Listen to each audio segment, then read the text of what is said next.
Welcome to the Free Birth Podcast, a supportive space for people who are learning, exploring, and celebrating their autonomous choices in childbirth. Together, we'll unpack truths, share personal stories, and claim our ability to birth freely and intuitively. Here's your host, Emily Saldea.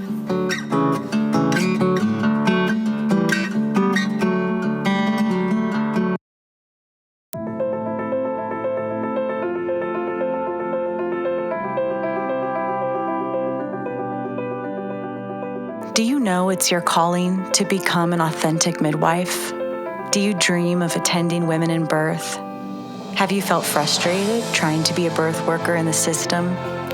Are you looking for a better way to walk with women in total integrity, supporting mother-led physiological birth? Are you dreaming of building a thriving, profitable business as a birth coach? Well, we are thrilled to announce that enrollment for our Radical Birthkeeper School is now open. Classes begin June 1st, so head over to our website and get the details. The time is now, and we need you to join us in this birth revolution. www.radicalbirthkeeperschool.com.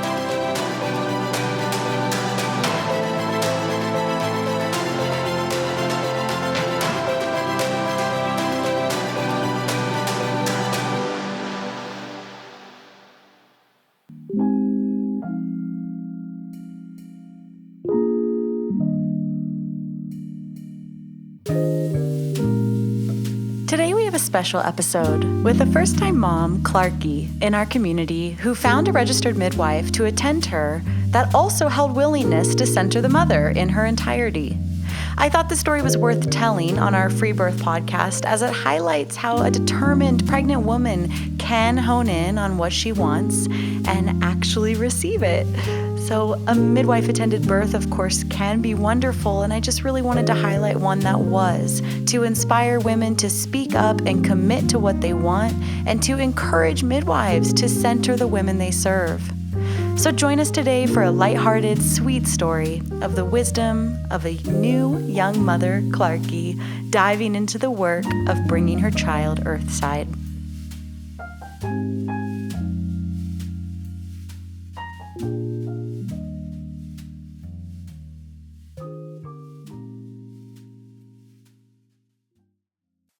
My mom is actually a midwife as well, and she was studying that when I was, I think, around sometime between 1 and 2.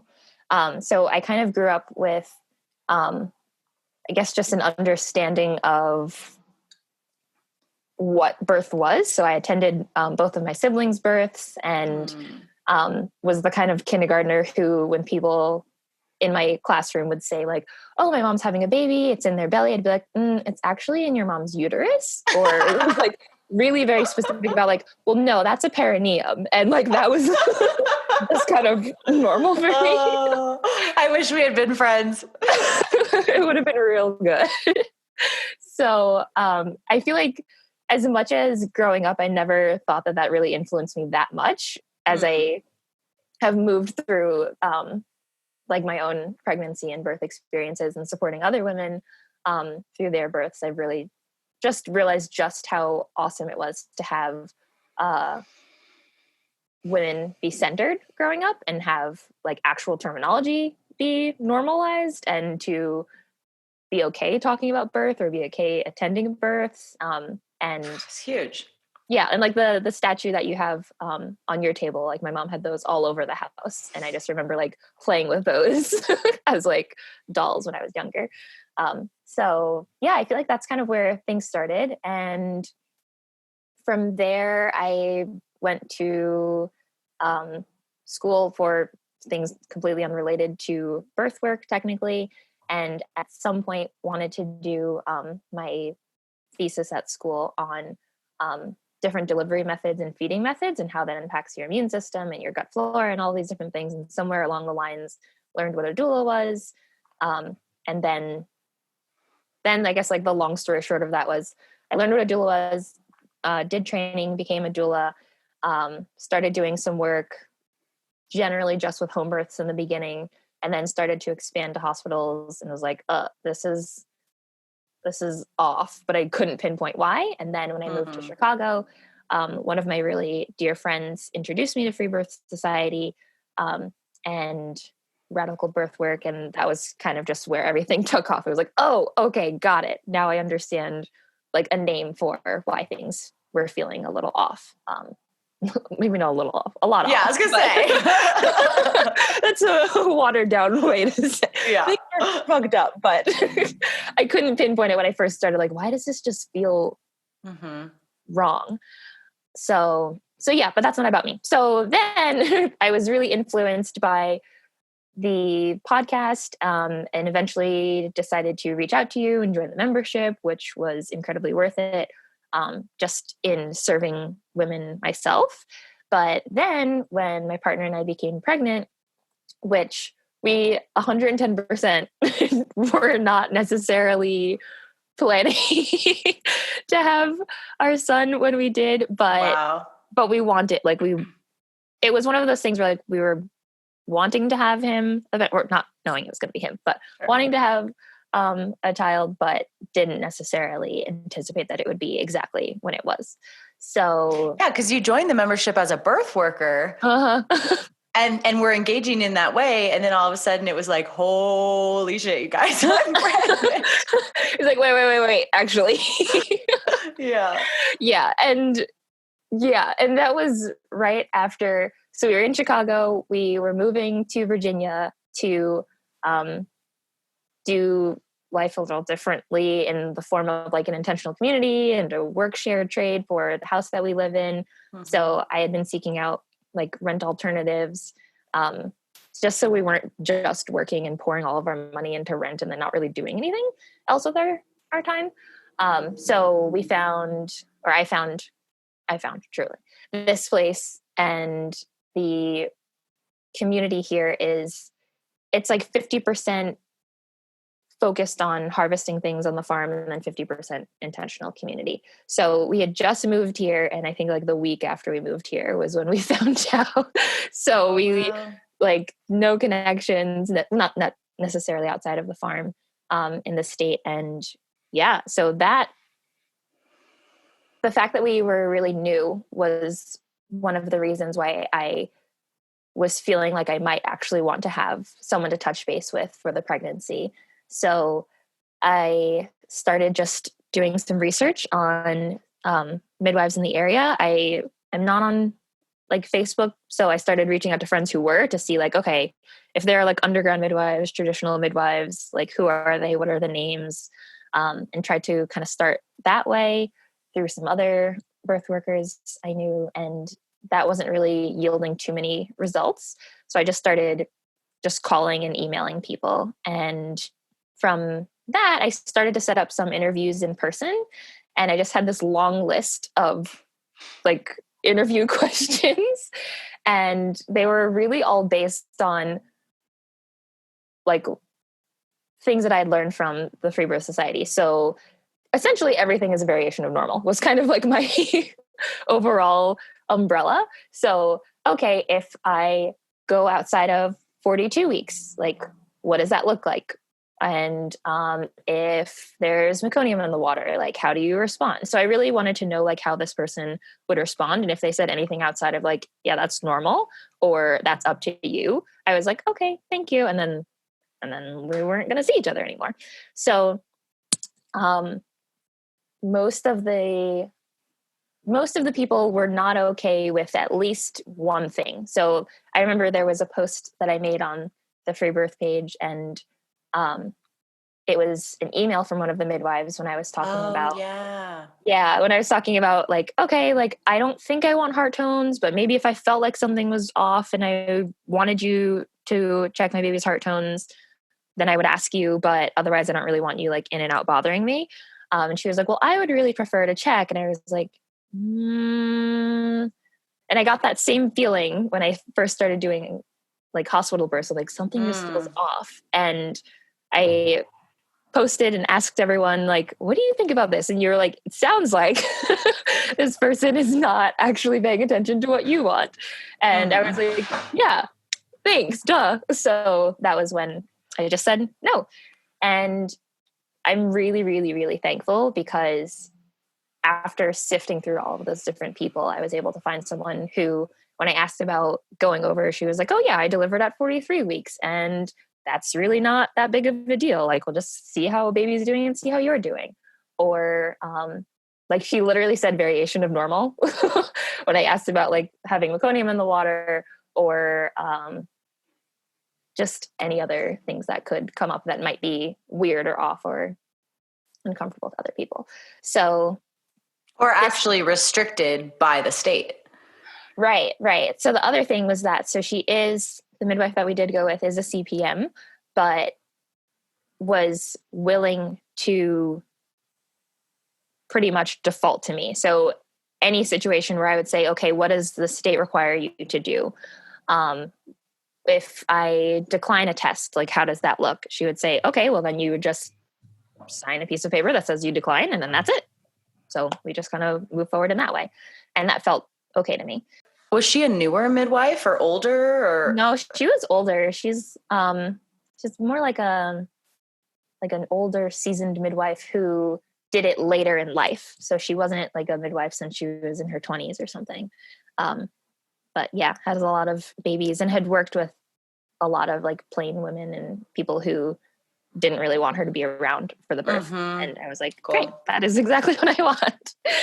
So yeah. So throughout the pregnancy, the prenatal care looked like going in and having smoothies and talking about like birth wishes or things I was uncomfortable about, or we talked about politics a lot. I needed the flu shot for work, but I wasn't really comfortable with that. So, so we like put a letter together so that I didn't have to get the flu shot. Nice. That was really valuable. And yeah, she just was really, really like in our corner for things we wanted to talk about. So for me, on my end, I was really trying to balance farming during pregnancy, which I wouldn't recommend to anyone. It was terrible. It sounds so hard.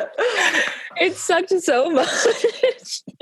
And the first trimester was us being, my partner and I being on the farm, and we didn't necessarily have a lot of farming experience. We didn't have any farming experience. We had gardening experience, but not really like actual heavy farm work. So trying to do that when all of the people on your team don't necessarily know that you're pregnant, and like harvesting tomatoes and then being like, I'm going to throw up, and being like, okay, I'm going to leave right now, and taking a golf cart back was just finicky and hard. And it was hot, and it was the middle of like Virginia summer, and it sucked. So eventually I felt comfortable enough to start telling people, and everyone was outrageously supportive, which was really, really, it was good. It was what we needed. And anything less than outrageously supportive is unacceptable. It's actually unacceptable. God. That reminder. Hey, we're going to have to turn our videos off because the internet's a little draggy. Okay. So it'll just click your video off as well, and it'll strengthen our audio. It's annoying because now we can't see each other, but it'll make it was kind of like glitchy. So okay, no problem. Okay, so everyone's supportive. Yeah, everyone was really supportive, and the way our farm community works is that we live on the property in a house, and then there are a few other houses, and then there are some yurts, and there are some pods, and there are some tiny houses, and people just live on the land that way.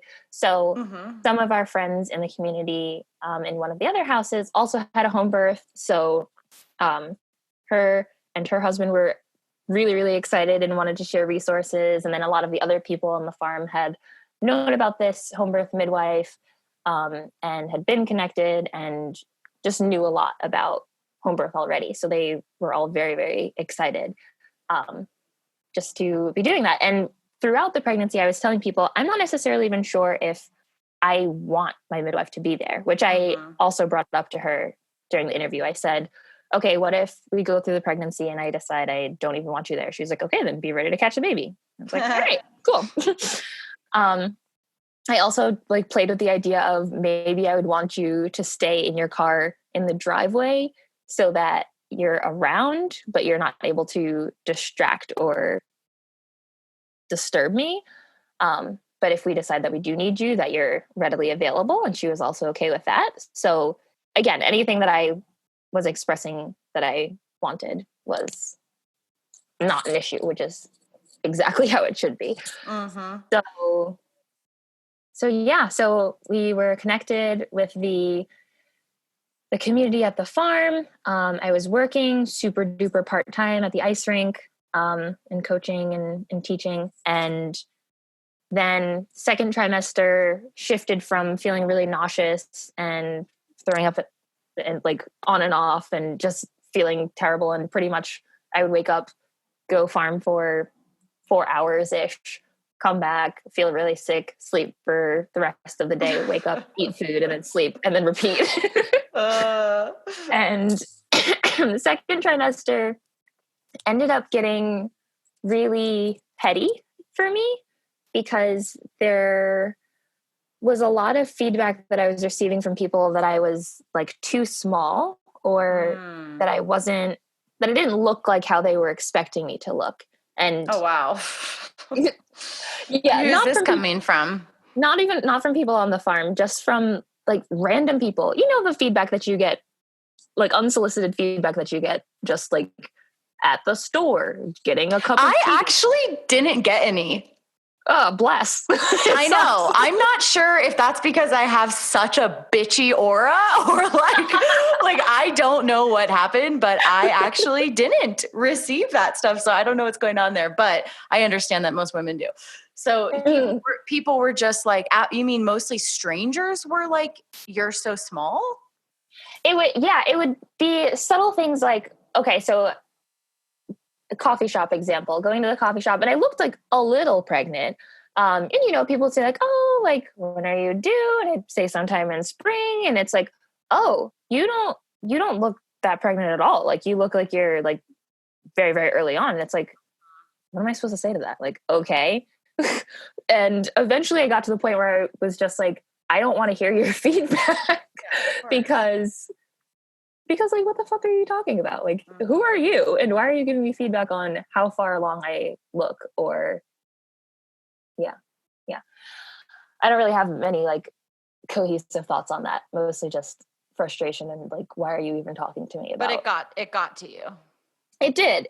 And I really started getting headier about food around that time. So it was already hard for me to like, I would either want to eat absolutely nothing, or it would feel like, I only want this one specific thing that like maybe we didn't have at the time. And then anything else wasn't really attractive, or like I normally enjoy eating and then all of a sudden I wasn't really enjoying eating, or it was really hard to figure out what would make me feel good, or I would eat something and it would make me feel terrible later. And that combined with feedback from people at the ice rink or just random strangers was just really starting to get to me. I was like, am I not doing a good enough job at growing this baby because I look smaller than people think I should, and because I don't feel like I am necessarily attracted to food like I normally am. Like, I'd say I have a pretty good relationship with food and eating. And yeah, I didn't during the second trimester. I was caught up on like whether or not I was getting enough of this and that, or whether or not I was messing things up for my baby. And that was really, really hard. But I started doing the meditation series, the Sovereign Birth series. And not that this fixed everything, but I used Nancy's meditations to just like reground myself. And all of them are focused on trust, right? So they're all focused on like meeting your inner wise woman. And that meditation was really valuable for me. Or like focusing on, there's one where you're like walking through a cave and you meet the wise woman on the other side and asking her like what you might need to know. And every single time it was just like, trust your body, trust your body, trust your body. And it was just a really good grounding thing that I would do at night as I was going to sleep, or when I was driving somewhere. And I know you're not really supposed to meditate in the car, but it was just having that reassurance and those visuals again and again and again when I was driving in DMV traffic was outrageously beneficial. Yeah. So yeah. So I mean, we made it through. Baby and I made it through, and it was hard, but then it really felt like it shifted sometimes toward the end because I was just over it. I was pretty much just like, all right, I'm done listening to people's feedback. I'm over feeling uncomfortable in my own body and like I can't trust myself. And like, I'm going to do this. I am going to have a healthy, large baby who maybe I keep saying he because we know, but maybe baby will be born breech and that would be fine. And maybe baby will be super tiny and that will be fine. And maybe baby will be huge and that would be great. And we're just going to see how this goes out. And I know that's very obvious to you, and it's obvious to me too. Like I tell people that all the time, but I really had to tell myself that and feel it and believe it. Look, no one gets out of the work, and the work shows up in a lot of different ways. For me, I used to do this weird thing where I would convince myself that my baby wasn't growing a face. I remember you sharing that. Yeah, it's the weirdest thing, but a friend of mine had attended a birth that a baby that had like the Zika virus or something, and they were born without a face, and that happened in my first trimester, and it just like was a thing in my head, So, I mean, you can't get out of the work, and it's going to show up in some way, shape, or form. And I think what you're really speaking to is that, one of the power points of your story is that at some point you're like, fuck it, what will be will be. Like I can torture myself over the unknown, or I can just throw my hands up and turn towards it, and that's a pretty big deal that you were willing to shift into that. Yeah, it didn't feel like the entire time that I was shifting towards that didn't really feel super powerful. But after I really felt like I claimed it and started like saying it out loud or telling people like, this is the feedback I'm getting, it sucks and I'm not accepting it anymore, was when it felt like good to be totally pregnant. And was your midwife a real ally for you around the negative feedback you were getting? Did she kind of help be a voice of reason? Yeah. I mean, she really just like reminded me of what I already knew, that like, there is nothing, like my body was doing a great job growing a baby. We were checking the fundal height, and my body was always on point. So it wasn't really, she was like, there's nothing to be concerned about. Like everyone grows babies differently. Everyone carries babies differently. So yeah, it was really, and no matter what, stupid, ignorant, rude people are going to comment on you in one way or another, right? So it's either going to be, you're too big, you're too small, you're too old, you're too young, like it's going to be something, right? Yeah. There's always some form of bullshit to receive. Oh, and I've had clients that have told me that in the same day, someone has said, you look like you're having twins and you don't even look pregnant in the same day. Like just the level what of valuable feedback. Right. It just is so, it just doesn't mean anything at all. Yeah. Yeah. No doubt. So yeah, she definitely was in our corner, but I feel like I wasn't really leaning on her to do that work so much. I was really like taking the feedback in and was really like leaning on my community, in like just my friends and the farm community here and the Free Birth Society community, and was really leaning on all of the other women a lot more to just feel like I don't know. Yeah. Just having other people share their stories and like, yeah, people share ridiculous feedback and it doesn't make sense and it doesn't mean anything. Just to have all of that feedback was really good too. So yeah. Okay. That point is made. I feel like I kind of lost myself a little bit. So now you're moving into your third trimester, and Mm-hmm. tell us about what it feels like to be in the weeks leading up to your birth.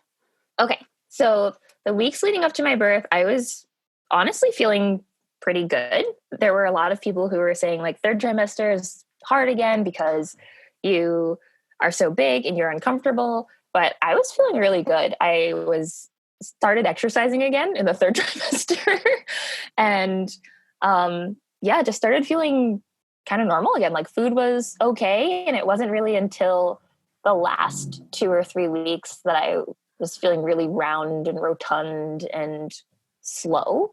Mm-hmm. But before that, I was feeling pretty vibrant. And that was probably my favorite part of the pregnancy. I was just moving my body a lot more. And I mean, taking things slowly, like we would go on hikes. My partner and I would go on at least one hike a week, and I was slower, but it felt good. And I could always feel like baby would quiet down so much when we were hiking. And then once we stopped, would be like really, really excited after. And my partner and I really love backpacking. So I was like, great, this baby's going to be on point. It's going to be a great hiking partner. And yeah, we would just hike a lot, and I took lots of baths and just drank really good teas and walked around and spent time outside. And yeah, it was lived your life. Yeah, it was just normal, but I wasn't paranoid anymore. And I had slowly been weaning off of working. So I was really just able to be with myself and prepare and start to just tap into the like hugeness of what I was about to step into. I also ended up doing a Vipassana because I was really trying to integrate, I would say throughout the entire pregnancy and postpartum, I was trying to integrate a lot of the wisdom that I had gleaned from different women on the podcast. So I know that Hannah Grace did a Vipassana, and I think maybe you did have done one too? Or Nope, not pregnant. Okay. Well, I didn't finish mine, but that's a separate story. Yeah, Hannah did one. Okay. Yeah. So that was valuable for the time that I was able to stay for it. And I did lots of postpartum planning towards the very end, just from hearing how much that needs to be prioritized. I had a mother blessing with all of my sisters who I was planning to come and care for me and baby in the first 6 weeks. So we had a mother blessing ceremony here, and that was really, really beautiful. And yeah, minimize stress. And that was really just what I focused on. The Vipassana was so valuable because, I mean, I know you're familiar with Vipassana, but if people are not, it's the practice of meditation and being okay with what is. And it involves, no communication, no eye contact for the entire 10 days that you're doing it. And I was able to stay for 3 days, I believe. And it was so physically not okay for me. I just couldn't and they had made so many accommodations to the sitting structure for me. And I didn't have to do all of the meditations, but it was really hard to sleep without a million pillows. Mm-hmm. And then I wasn't really getting a lot of sleep, and you had to wake up at 4 a.m.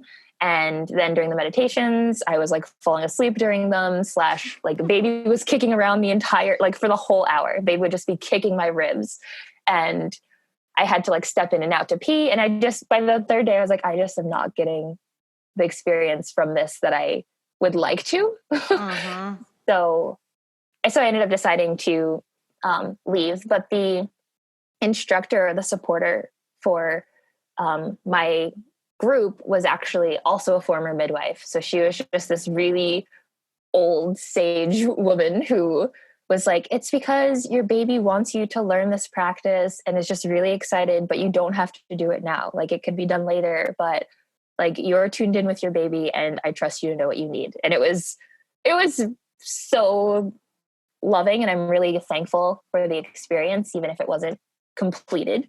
But Totally. I still felt really cared for and was able to work on just being with the uncomfortableness for hours on end every single day. And I felt like that was still a good practice for labor, ultimately.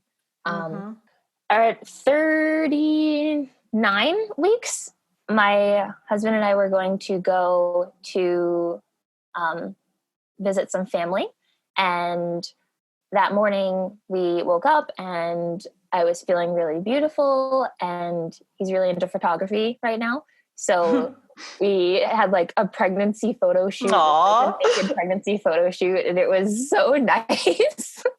And then, I was just feeling like, like I'm wonderful. I'm beautiful. Like this is going to be just like a good day. And I got up and went to the bathroom, and I noticed my mucus plug was in the toilet. And I was like, oh yeah, like let's do this. So I got super excited, and I didn't really know what to do with myself because I wanted to like share it with people, but I didn't really know who I could like send a picture of it to like share my excitement without them being like, what the heck is us? Yeah. I didn't actually post it on there, but I sent it to my mom. I was like, look at this. She's like, it's beautiful. And I was like, I know. So, so I lost my mucus plug, and of course my partner, and through the pregnancy, we were talking about different birth topics with my partner. I don't think there's any way for him to possibly know as much as I did for doing birth work for 5 years, but there were still a few things he knew, but most of the things I would just say like, that's just a variation of normal. Could be this, could be that. So when I lost it, he was like, oh, does that mean labor's like happening today? And I was like, could be today, could be a few weeks from now, could be in an hour. Like, who knows? And he was like, okay, everything is vague. Got it. So, That's funny. We're trying to figure out, should we leave? Should we stay? And I called my mom, who I should mention, I know I mentioned that she's a midwife, but when I was telling her that I was pregnant and we started talking about the delivery and the kind of birth that I really wanted for myself, I mentioned that I would maybe want to do a free birth. I'd maybe want a midwife there. Would she be interested in coming and being my midwife? Or what? And just kind of what that would look like. And she was super supportive of doing a free birth. She was like, yeah, I mean, you trust your body. And if that feels good to you, then that's going to be what you need. And if it feels good to you to have support, then that's going to be what you need. And I felt like that was really, this was earlier on in the first trimester, but that was really when I was like, yeah, like I have so many people in my corner who trust me that there's like there's never a reason that I shouldn't be able to trust myself, but it felt so reassuring to have like my mom, who's my best friend, to really be like, of course, like you trust yourself. And if that feels good, then that's what you should do. And just have like no doubt in her voice or any like, oh, but what if, or do you think, like, it was just 100% like, yeah, that's what you should do. That's what you should do. If that's what you feel you should do. So, okay. So I lose my mucus plug and we decide to stay here because the thought of potentially laboring in the car or laboring on the side of the road, it was like, I could do it, but I don't really want to. So we decided to stay here, which was great because the rest of that evening we just stayed in and had like really nice food and cuddled a bunch and talked. And I had a few on and off waves, but they were mostly really mild. And I just got in different positions and didn't really make any sounds through them. So it just felt like, yeah, I could keep doing this. Like I could do this for days. This is fine. And I remember my partner asking, like, how long does this go on for? And I was like, oh, it could be a week. It could be for the next hour. Like, who knows? And he was like, got it. Still vague. Okay. So later that night / early morning, I woke up and was having, like, things were just a little different. And it wasn't crazy and it wasn't super intense, but it just felt like how it did throughout the day, but different. I don't really know how to pinpoint it. But I think it was 3 a.m. and I wasn't planning to time contractions, but I decided like, okay, let's see. And things were like 10-ish, 7-ish, 5-ish minutes apart and just kind of fluctuated from 5 to 10. So I texted my mom and was like, okay, so I don't think you really need to do anything right now, but I'm just letting you know that I think things might start progressing in the next few days. So yeah, I just sent her a text so she knew, and was really just kind of like falling in and out of sleep for an hour. And then by 4, I was like, okay, this is annoying. I'm just going to get up. And literally once I committed to being awake, my body was like, all right, you are in labor. And I started like, through the contractions, and started waking Jordan up, and just was like on hands and knees in the bed, and they weren't really too bad, but I was like, okay, I need to not be in the bed anymore for this. So I got up and told him I'm going to just go take a bath. And I started trying to set the bathtub up, but I wasn't getting enough time in between the waves to like bend down on my knees and like grab the sponge to like wipe off the side first, or to lean over and like turn the water on and then to like adjust. Like I didn't have enough time to even adjust the temperature. And that was when I was like, this is maybe a little more intense than I want to handle by myself right now. So I hope everybody listening is understanding that the women who think it's going to take multiple days and take it super chill and all of that, they always have the great quick births. And if you're someone like me who is like, I'm definitely having it in a couple hours, you get the 3-day birth. So I really hope you're taking a lesson from this story. The funny thing is that later on and through the entire experience of being in labor, I kept telling myself and I kept telling Jordan, like, maybe I'm just a baby and maybe I'm just really in early labor and nothing's actually happening and this will just go on for 3 days, because it could go on for 3 days and that would be normal. And he would just look at me and be like, I don't think that's happening. And I was really trying to not psych myself out to assuming things were going to happen quickly. And I wanted to wrap my head around like, this could go on for 3 days and that would be fine and normal and okay. That's really so brace smart. yourself. Thank you. Thanks. It was, I mean, that wasn't what happened, but I kept telling him like, it's probably really early and I'm probably just being a baby about this whole thing. And he's like, maybe, but maybe you're actually really in labor. So anyway, I had him get up to clean the bathtub out and run the bath. And I just started like hunched over, like walking through the house, like putting up affirmations on the walls because I hadn't set them up yet. But my sisters had painted some for me during the mother blessing. So I was just taping them up on the walls and then having contractions and like attempting to text them to say, I think things are happening, light your candles. And yeah, it was just a frantic like affirmation mess. And I didn't really look at any of them throughout the labor. That'll be the title of your episode, A Frantic Affirmation Mess. Clarke's story. Just kidding. We'll give you something better. I don't know if that's really a bad title. But so I love the image of you like fully in labor trying to set up your own shit. It's so funny. I also wasn't assuming I was going to go into labor early. That was the other thing. I was assuming this could go on for another 6 weeks and that would be normal. So I just was stretching out the realm of possibility to be a lot farther than it ended up being. And it's smart. Yeah. Thanks. It didn't feel smart when I was taping things up, but it worked out. So I'm doing that. The water's ready. I get in the tub. I'm having contractions and I'm moaning. And at this point, Jordan was like, okay, what do you need? And I was like, I want food. And he's like offering a bunch of different foods. And I'm like, no, all of those sound bad. And then things started getting a little more intense. And I was like, okay, I want you to call my mom. So called my mom. I talked to her for maybe a few minutes, and then waves are coming more intense. And she is talking to Jordan eventually because I couldn't keep up with the conversation anymore. And on his end, he was talking to her about like, I don't really know what to do. She wants me to be in there to hold my hands on her head because my hands are cold. And then she also wants me to get food, but I don't want to burn the mac and cheese. But then like, I also think she's going to throw up, and like, I don't really know what she wants.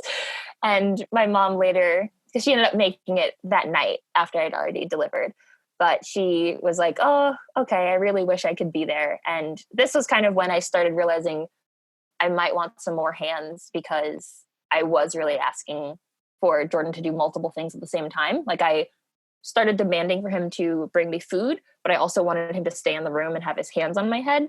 And that wasn't really physically possible. So, so eventually he was like, would it be okay if we called the midwife? And I was like, no, not yet. I think it's too early. I don't think I'm farther enough in labor, because I wanted to wait until I was very much towards the end to have things be undisturbed and not really taper off. So I was like, I don't think I'm close enough. Like, no, we're going to keep waiting. He was like, okay. So then he tries to bring me mac and cheese in a bowl. And then I think I had like a spoonful of it. And then eventually I felt like I needed to throw up. So then he brought the pot that the mac and cheese was cooking in. Oh, geez. And it wasn't in there anymore, but I threw up in that because that was the closest thing to him. And then after that, like, could not eat mac and cheese for months. It was just not it. And yeah, so after throwing up a bit, I was like, okay, I think it'd be okay to have her come in. And he had asked again, and I was like, yeah, that'd be all right. So it took her like an hour to get here. So during this entire time, I'm still in the tub. And really it was just like in the tub, on the toilet, in the tub, on the toilet, in the tub. And then eventually she arrived. She did not come into the room because that was something that I expressed ahead of time, that I wanted like any communication happen through Jordan, come in quietly, please like say a prayer at the door or prepare yourself ahead of time. So I didn't really know that she came in, and it wasn't until Jordan had left the bathroom to give me some space, and then came back and was like, hey, she's here. Is it okay if she comes to say hi? And I was like, okay, yeah, that'd be fine. So I stepped out of the bathroom for a little bit, and was just on hands and knees. And she was just kind of asking how things were going, how I was feeling, if I was feeling movement from baby, which I was. So that all felt good. She asked if she could check the heart tones, and I was like, no, not yet. I'm not feeling like I want that just yet. And that was okay.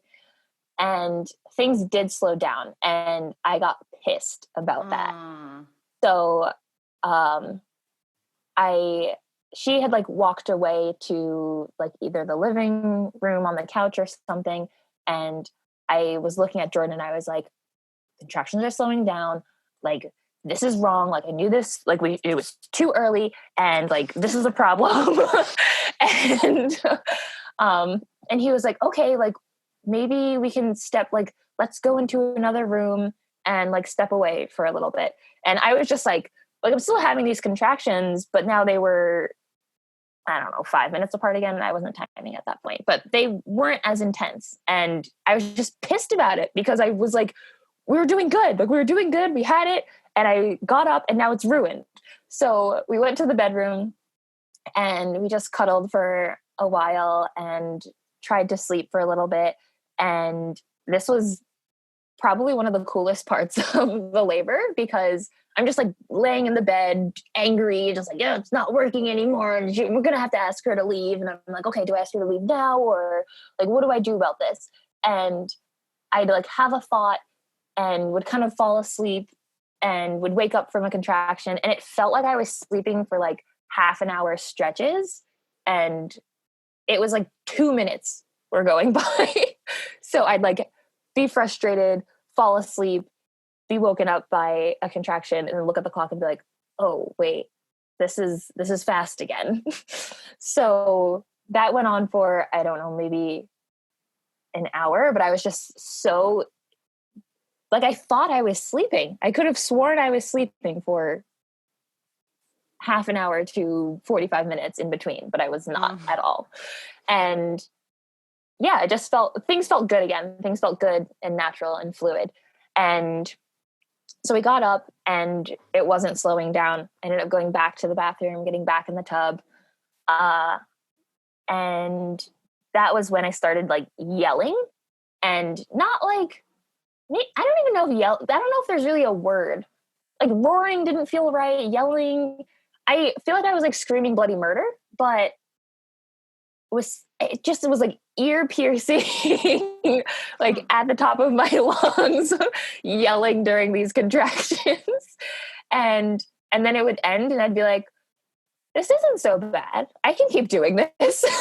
And it was the weirdest thing in the world, of just this crazy, intense sensation where I was not in this world.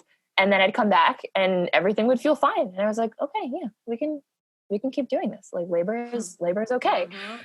And that was when the midwife asked to come into the bathroom. So she was in the bathroom and asked if she could check baby. She was like, I feel like you're probably really close to being done, just from how you sound. And I was like, yeah, okay, that it feels okay to check baby. So check the heart tones, baby sounded fine. I should mention that through the entire pregnancy, we opted to have the fetoscope to listen to baby in the very beginning, because I was still figure skating, and I did a program where I had fallen a few times, and I was getting kind of sketched out about like, what if like I shook things up too much, or if I threw things off, or if baby is still even there, because of just falling from being in the air. And so I did want to check baby out then. So we did that. Baby was fine. And then that was the only time we used the Doppler. Sorry, I said fetoscope maybe, but I meant Doppler. Use the Doppler. Then after that, I expressed that I didn't want to use it anymore. Didn't want to expose baby to any more ultrasound waves than necessary. And she was completely respectful of that. And then we just waited until we could hear baby with the fetoscope. And then that was it. So yeah. So during the labor, listened to baby with a Doppler again. That was something that I did want. And then ended up getting up to go to the toilet. And I was like, I really, really just need to poop right now. And I know that those are like the famous last words of every person who maybe doesn't think that they need to, like, that they're as far as they are. And I knew that, like, I was saying it and I was like, you're probably really close to being done. But I was still like, this could go on for days. We could be doing this for days still.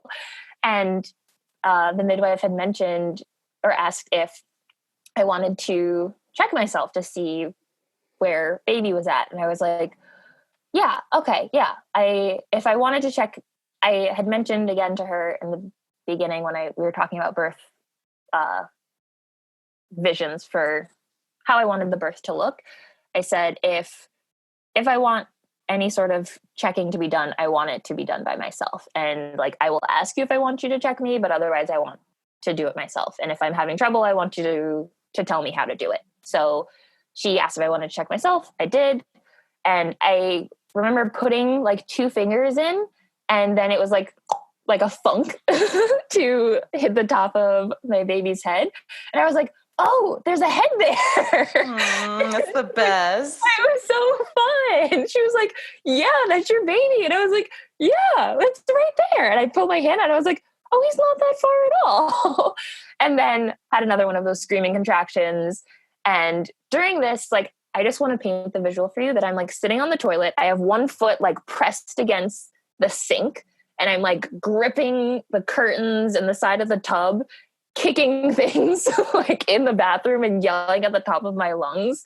And then after it, I'm looking my midwife or Jordan dead in the eye. And I was like, oh, okay, that wasn't so bad. And then that just kept going on for a while. eventually I didn't feel like I had to poop anymore. So I wanted to get up, and we moved to the bedroom. The one point where I was, okay, maybe I'd say 2 points. The one point where I was originally frustrated was because things slowed down after I got out of the bathroom and when she had arrived. And once we were in the bedroom, I didn't really necessarily know if I wanted to be on the bed or if I just wanted to stand, because I didn't really have a lot of time in between the waves. So I was like moving into the bedroom, but stopping in between, and then moving and then stopping, of course. And I'm like dripping the entire way through. My water still hadn't completely opened. They really hadn't opened at all. I was just dripping from the tub. So we get in there, and she had asked if I wanted to maybe get on the bed and lean back onto Jordan. So I was like, okay, I did that. And it felt like I was drowning in the contraction. Like it was the worst thing in the world. And I just couldn't get like the head of it. I couldn't breathe through it. I wasn't comfortable. I couldn't grab things. And I just felt like I was just drowning in, I don't know what, but I could not handle the energy in that position. So I got out of that as quick as possible and like got into all fours and was like, no, we're not doing that. And after that, she was like, okay, we're not doing that. And then I just like, she didn't really make any other suggestions for a bit, because I was really just like in hands and knees and moving with my body, and that was feeling okay. And eventually my water is released, and that felt so good. I remember like sitting back and just like kind of like rubbing like my body into the water, that it just like poured all over the pads on the bed. And it was just like, oh, that felt amazing. And it was just like this warm, comforting rush, and it relieved so much pressure. And then I put my hands in again, and it was like baby was one knuckle away. And I was like, oh my gosh, he's right there. It's the best. It was so good. It was so good. So I don't know how much time had gone by at this point, but eventually I was like looking at her, and I was like, okay, how do we end this? Like, he's right there. We're really close. Like, how do I end this? And she was like, keep doing what you're doing. Maybe you could try to like lean on Jordan and squat for a few of the next contractions. And I was like, yeah, let's do that. So I was leaning onto Jordan, and I can send you a picture of this, but I'm leaning into Jordan and he's holding me up, and I'm squatting down when the contractions were really, really intense. And then in between, I would kind of have my legs straddled around him, and then he had his legs straddled. So I was just sitting on him, and it felt really good. Like I would still do the screaming at the top of my lungs thing. And then in the middle of the contractions, I was just tired, but I could feel my baby's head right there. And at this point, I was really just like squatting on him, straddled, and I'd have my hand in between my legs and was just feeling baby's head. And I was like, okay, I'm almost there. And then it would happen again. I'd be completely off of this planet, and then would come back and would feel, okay, still getting there, almost done. And did that for, I don't know how long, probably not that long. I think it was an hour of that position. And then it was like baby was so close, and he wasn't really, you know, the back and forth thing that can happen. He wasn't necessarily doing that. And I looked at them and I said, like, I want this to be over.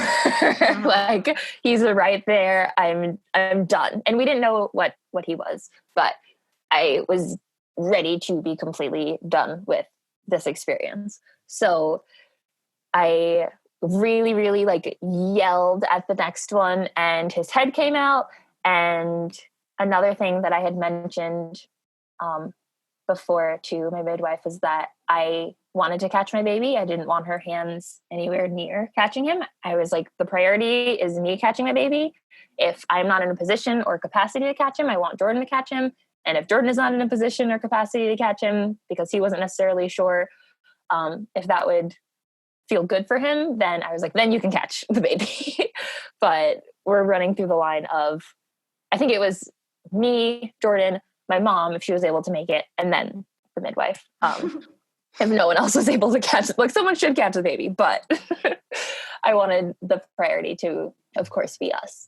So his head was out and she was like, the head's out. And I was like, oh, I'm done. And then I just pushed another time and just shoved the rest of him out into my hands. And that was it. And he was just slippery and screaming, and I was just laughing because it was over. And I was so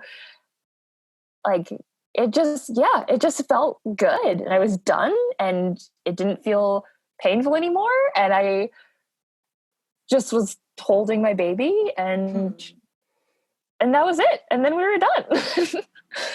And eventually we decided to look, and the entire pregnancy I had a feeling that it was a boy, and there was no way to know. And we tried some of the, the tests and things just for fun, but I just felt like it's probably a boy, but we could not decide on a boy's name. So he didn't have a name for a very long time. We had plenty of girls' names decided, but we could not decide on a name that felt good.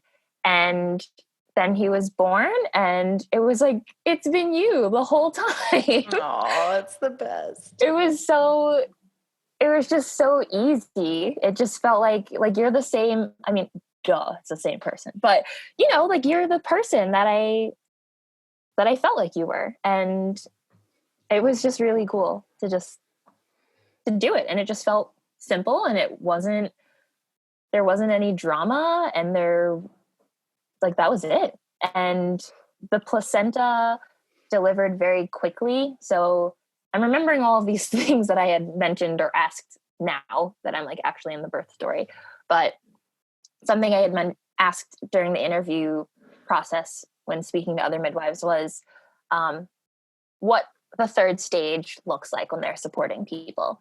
And for my midwife, she said that she just normally leaves the room to go clean up and tidy things up for people and prepare some herbs, and just kind of lets things happen. If it's going on for quite a few hours, then maybe she would offer some herbs or things that might be necessary, but otherwise just will leave to clean things up. But that didn't really happen because I delivered the placenta in 5 minutes, and it just slid out really easily.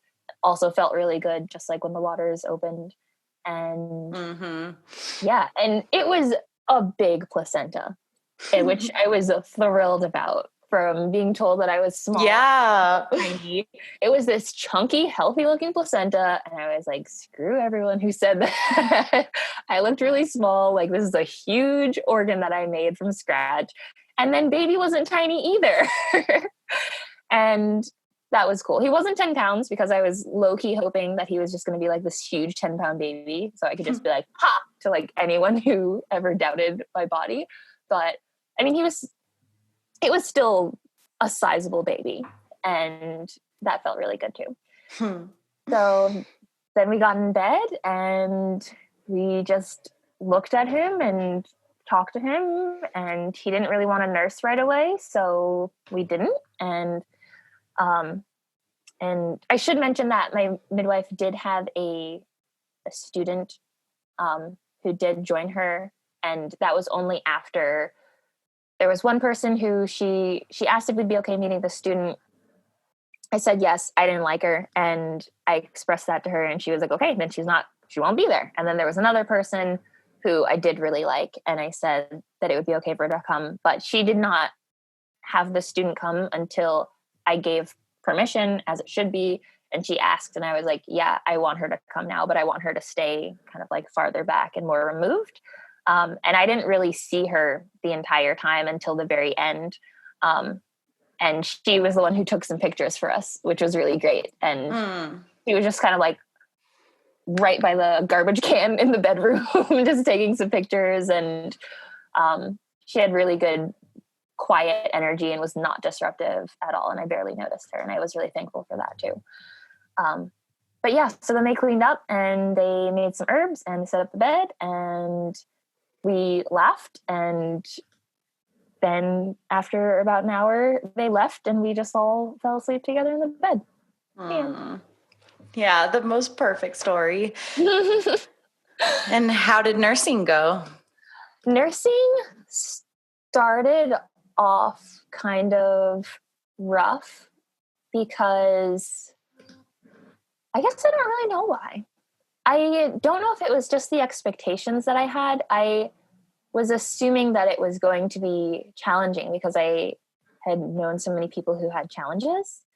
And it wasn't that I couldn't, like, baby was getting on, but it didn't feel good. And I remember like sitting in bed and I like my toes were curling and my mom was thankfully there that night and she had nursed all of us and had a great experience. And I was just like, what do I do? Like, why is this so uncomfortable?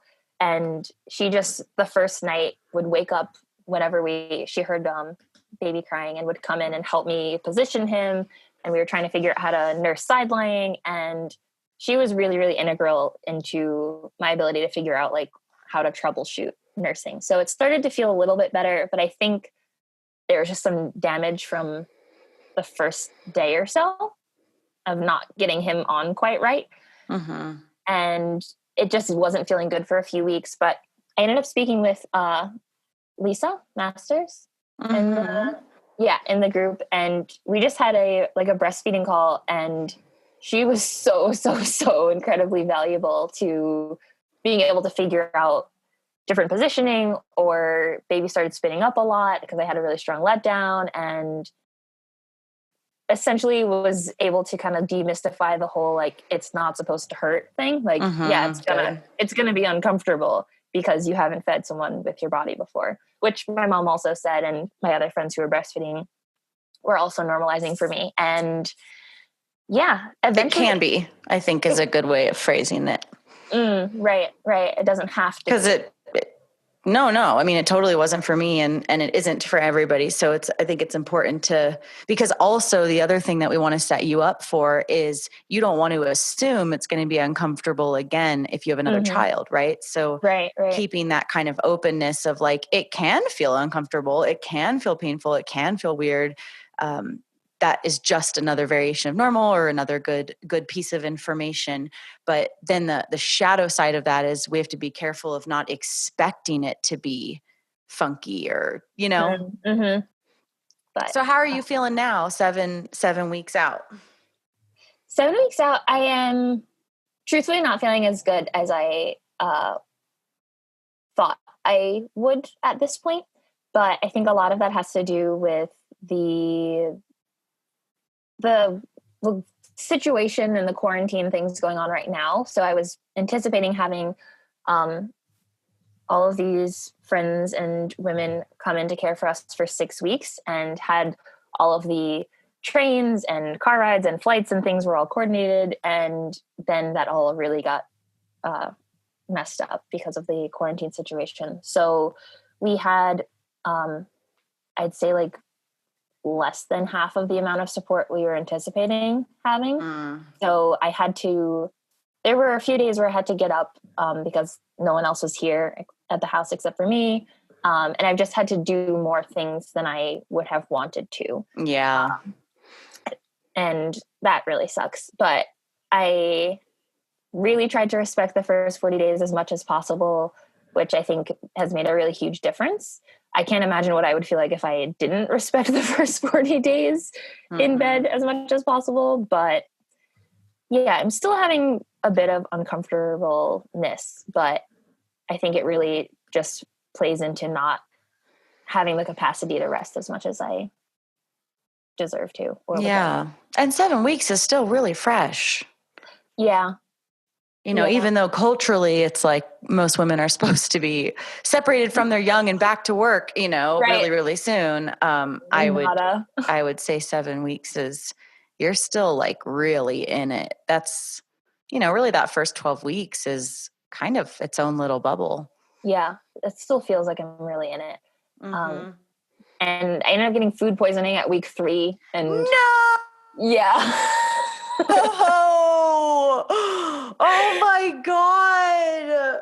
I would have rather have done labor every single day for 7 days instead of vomiting brutal. and going to the bathroom as often as I did And having to take care of a newborn. Yeah, it was rough. It was rough. Wow. I think that threw the healing off too by For quite a bit. sure. Oh Yeah. man, brutal. Yeah, that was terrible. Well, you did it, girl. Ooh, thanks. It's been such a joy to watch your whole journey and to have known you from pre-pregnancy and just how gracefully you handled your pregnancy and just like did the work and created the story that you wanted for yourself and for your family. You know, it's really I know it can feel when you're inside it like so simple, but it really is paradigm shifting, and it's deeply inspiring, you know, to so many women, just so that they know that that can be them too. Yeah, thank you. Well, thank you for all of the just like wisdom shared, because all of the just from like the having access to women to ask like, is this normal? Is it weird if this feels off? Or like, what was your experience? Or to have the reassurance, or to just have like a circle of people online to say like, you look strong and beautiful and your body is so capable of this. And then to also have that in person was just so reassuring. And of course, like you said, no one gets out of doing the work, and I still had to do that, but it was really good to have that touch point. Yeah, I mean, we should all be doing the work while being well supported. Yeah. And kudos to your midwife. I'm so glad you were able to find someone who was in alignment with you and your vision and your family, and that's so special. Yeah. It was really beautiful. Other than that one position that was not working for me, everything else felt like the decisions that I made felt good to have her there when she was there. Totally. And that we maneuvered even the delay really well, and just being able to isolate ourselves and then come back into it. And it didn't feel, she wasn't like in our face at any point. Totally. And that was fun. It sounds perfect. Yeah. Awesome. Well, thank you. Thank you too. That's it for today, everyone. Join us next week for another episode of the Free Birth Podcast. Thanks for joining us. And remember, your body, your choice. Lots of love.